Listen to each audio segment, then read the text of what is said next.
Numbers unlocked. Diving into the English numbers 101 to 120.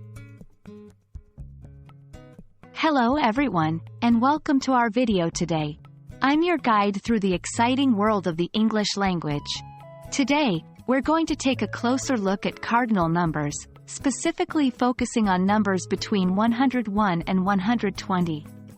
This is a key aspect of English, and understanding it can open up a whole new level of communication. Let's jump right in.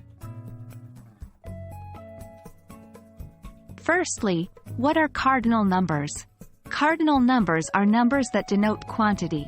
They answer the question, how many? For instance, 1 apple, 2 apples, or 101 apples. Now, let's move to the more detailed part, numbers from 101 to 120. In English, numbers from 101 to 120 follow a specific structure. Let's start with 101. It's pronounced as 100 and 1.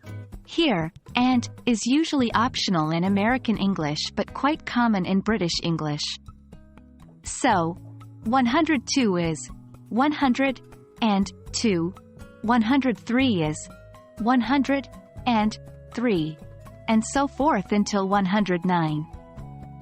When we reach 110, we say 100 and 10, and similarly, 111 is 100 and 11.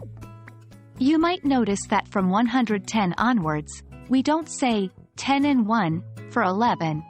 Instead, we have a special word, 11. This pattern continues till 119. Let's do some practice to make sure you've got the hang of this. Remember, the only way to truly learn a language is by practice, and more practice.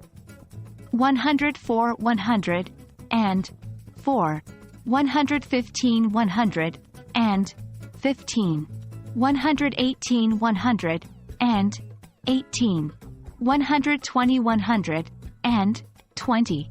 Repeat these numbers after me, and try to use them in sentences. For instance, there are 118 apples in the basket. And there you have it. That's the breakdown of the structure of numbers from 101 to 120. Remember, practice makes perfect, so keep using these numbers in your daily life. Thanks for joining us on this numerical journey. We hope this video has been helpful, and we look forward to seeing you in the next one. Happy learning!